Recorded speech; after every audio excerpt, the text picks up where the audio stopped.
বুঝতে পারবে কে আমার নবী মুস্তাফা। যারা বলেন সুবহানাল্লাহ। আর দ্বিতীয় নাম্বার হলো হযরতে আলী,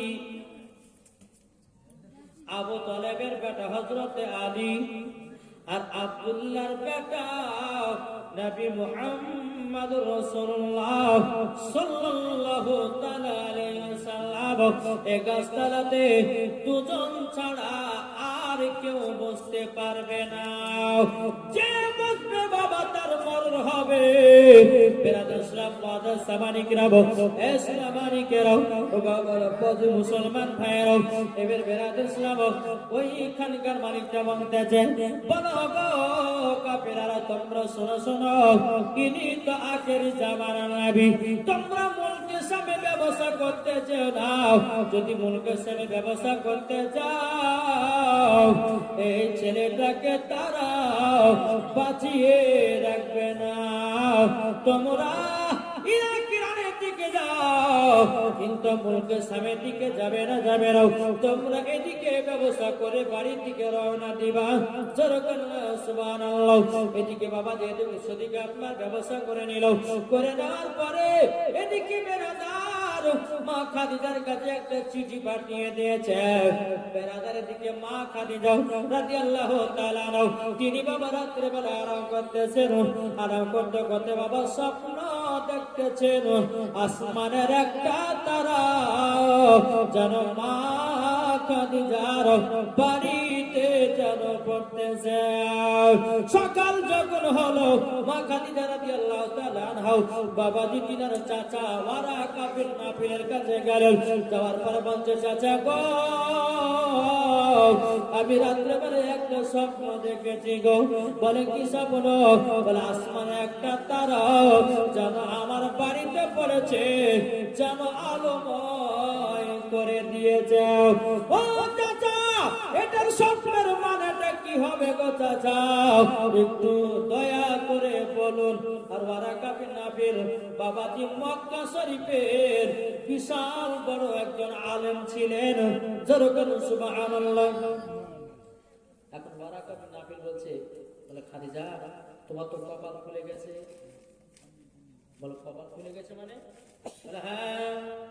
ও খাদিজা, তোমার তো আবারও বিয়ে হবে। জোরে বলেন। এদিকে মা খাদিজা বলছে, আবার বিয়ে হবে মানে? একবার নয়, প্রায় দুইবার বিয়ে হয়েছে। ও বাবা, মা খাদিজার প্রথম যখন বিয়ে হলো, বাবাজি দুটো সন্তান হলো, স্বামীও মারা গেল, দুটো সন্তান মারা গেল। আবার মা খাদিজা বিয়ে করলেন, স্বামীও মারা গেল, দুটো সন্তান হলো, তাও বাবা মারা গেল। মা খাদিজা বলছে, ও চাচা, আমি তার বিয়ে শাদী করব না। আমি তো নিয়ত করে নিয়েছি আমি আর বিয়ে শাদী করব না। কিন্তু ওয়ারাকা বিন বেগম কোন সাধারণ ছেলে নয়, উনি হবেন আখেরি জামানার নবী। জোরে বলেন সুবহানাল্লাহ। তিনি কি হবে? আখেরি জামানার নবী, আলামিন।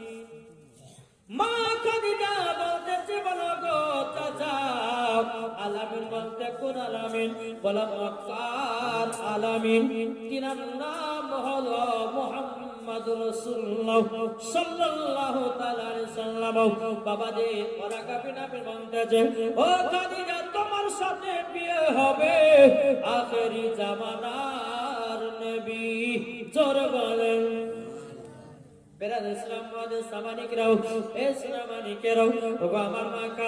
এদিকে যখন মা খাদিজা যখন বাড়ি আসলেন, মা খাদিজা বাড়ি আসার পরে মা খাদিজা রাদিয়াল্লাহু তাআলা আনহা তিনি বলতেছেন, লাগো আমার আখেরি জামানার নবীর সাথে বিয়ে হবে। এদিকে বেরাদুল ইসলাম মুআদ্দাস সামানিকরাও, এদিকে নাফিসা জানো বাবাজি চিঠি নিয়ে আপনার বাড়িতে প্রবেশ করলো। এদিকে নাফিসা বলতেছে, বলো গো খাদিজা, তোমার সমস্ত কাফিলার মানুষেরা ব্যবসা করে বাড়িতে ঢুকতেছে, আর বাবা যে মুসলমান ব্যবসা করতে গেলে আগে থেকে একজনকে চিঠি দিয়া খবর পাঠিয়ে দিয়ে হতো মালিককে। এদিকে মা খাদিজা বলতেছে, হে নাফিসা, তুমি দেখেছিলা গো? আচ্ছা বলো না, ওই ছেলেটা যে ব্যবসা করতে গেছে, তুমি কি কিছু জেনে যাও? তুমি কি কিছু দেখে যাও? নবী সে বলতে জগৎ খাদিজা, উনি কোন সাধারণ ছেলে নয় গো, তাহলে কে? উনি হল আখেরি জামানার নবী। মা খাদিজা বলছে, বলে হ্যাঁ উনি কি আখেরি জামানার নবী? বলে হ্যাঁ। তাহলে তো ওনার সাথে আমারই বিয়ে হবে মনে হয়। মনে মনে ভাবছে, আল্লাহ তাহলে ইনি কি আমার স্বামী হবে? খুব আনন্দ, আল্লাহ এত সুন্দর একটা ফুটফুটে ছেলে, ইনি হচ্ছে আলামিন, হ্যাঁ তিনি তো সমস্ত নবীদের নেতা। আল্লাহ আমি কি করে বিয়ের পায়গাম দিব? এদিকে আমার নবী মুস্তাফা ব্যবস্থা করে বাবাজি বাড়িতে প্রবেশ করলেন। প্রবেশ করার পরে বিরাজমান মাদার সামানিক রাম, এদিকে মা খাদিজাকে, বাবা মা খাদিজা ছাদের উপরে দাঁড়িয়ে আছে। আমার নবী কখন আসবে? নবী কখন আসবে? নবীর চেহারা মোবারকটা দেখবে তো দেখবে কখন? এই রকম ভাবে মা খাদিজা রাদিয়াল্লাহু তাআলা আনহা ছাদের উপরে উঠে চিরুনি নিয়ে মাথা আছড়াচ্ছে, সুন্দর করে সেজে গুজে আছে। বিরাজমান আমার নবী মুস্তাফা এক পা দুপা করে উট নিয়ে যখন আপনার ঢুকলো মা খাদিজার বাড়িতে, মা খাদিজা কিন্তু এক নজরে কিন্তু নবীর দিকে তাকিয়ে আছে। যেরকম সুবহানাল্লাহ। নবী আসলেন, আসার পরে বিরাজমান ইসলাম মাদা সামারিকরা, মা খাদিজা কিন্তু নবীর দিকে একভাবে চেয়ে তাকিয়ে আছে। মা খাদিজা বলছে, বলে নবী গো, তবে আপনি তো আমার ব্যবসা করে আসলেন। নবী গো, আপনি তো ব্যবসা করে আসলেন, প্রায় অনেকগুলো টাকা পয়সা লাভ হয়েছে। আপনাকে এক মাসের মাইনে আমি ডবল বেতন দিলাম। সুবহানাল্লাহ, আমি ডবল বেতন দিলাম, ডবল বেতন দিলাম। একটা ছেলে দিয়েছে 100 টাকা, আল্লাহ তিরাদারটা কবুল করে নিন। যেরকম আল্লাহুম্মা আমিন। ও বাবাজি মুসলমান ভাইরাও, হে সোনামানিকেরাও, এবার মা খাদিজা রাদিয়াল্লাহু তাআলা আনহা তিনি বলছেন, নবী গো, ওগো নবীজি, আপনাকে এক মাসের বেতন আমি ডবল বেতন দিলাম। নবী গো, যে উটটাতে আপনি চড়ে গেছিলেন ও উটটাও আপনাকে দিয়ে দিলাম। যেরকম সুবহানাল্লাহ। বাবাজি মুসলমান ভাইরাও, হে সোনামানিকেরাও, এখন বেরাদার মা খাদিজা রাদিয়াল্লাহু তাআলা আনহা এখন নবীকে বিয়ের কথা বলবে রে বাবা। কিন্তু বেরাদার ইসলাম মাদের সামারিকরা বিয়ের কথা বলবে, একবার মনে মনে ভাবছে বলবো কি বলবো না, বলবো কি বলবো না। এইরকম ভাবে আমার নবী মুস্তাফা প্রথম মাসের মাইনা করে নিয়ে বাবাজি বাড়ি থেকে রওনা দিল। আমার নবী বলছে, আল্লাহ গো,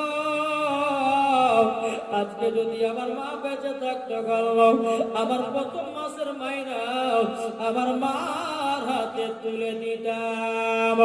আমার নবীজি টাকা পয়সা নিয়ে গিয়ে বলতে চো চাচাও, আমার মা নাই, আমার বাবা নাই, আপনি হলেন আমার চাচাও।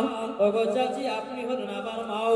এ দেখেন আমি প্রথম মাসের মাইনার টাকা আপনাদের হাতে আমি তুলে দিলাম।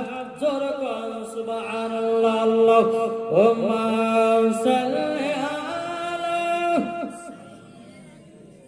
মাওলানা মুহাম্মদ ওয়া আলা আলি সাইয়্যিদিনা মাওলানা মুহাম্মদ সাল্লাল্লাহু তাআলা আলাইহি সাল্লাম। তাহলে বাবাজি মুসলমান, আমরা সকলে নবীকে মোহাব্বত করতে রাজি আছি না নাই? একটু জোরে বলেন না। জি, এই নবীর জন্য জান দেন, প্রাণ দেন, জীবন দেন। এই নবী ছাড়া কোনো গতি নাই। আছে কি গো গতি আছে? যে না, কোনো গতি নাই। তাই গো বলতেছে, আবার এসো গো প্রেমিক মেলাল, মাদেরই জগতে ফিরে নতন করিয়া আদান হাকিতে কাবার মিনার পরে। আবার এসো গো প্রেমিক মেলাল, মাদেরই জগতে ফিরে যতন করিয়া আদান হাকিতে কাবার মিনার পরে দিয়ে যায় পৃথিবীতে তোমার ভালো বাসা আশিকে রাসূল তুমি হে বেলাল তুমি যে প্রেমের নেতা জরালেন বাবা তো মুসলমান তাই বাবা কার কখন মরণের টাইম আসবে কেউ বলতে পারবে না তাই মাগো আপনাদেরকে বলতে চাই যে মহিলারা 5 রকমের পোশাক পরতে পাবে না বলবো শুনতে রাজি আছে কে কেউ শুনবেন একটু হাত তোলেন ভয় হাত হচ্ছে না হাত উঠলে বিপদ মনে হয় আর শুনবেন না জি এই কারা কারা শুনবেন একটু হাত তোলেন না শুনবেন না হাত তুলেন একটু কষ্ট হয়েছে হাত তুলেন সুবহানাল্লাহ 5টা পোশাক পরা হারাম মহিলাদের জি আমার 4টে ভাই 50 টাকা করে হবে না কি করে না ওখানে আছে তার জন্য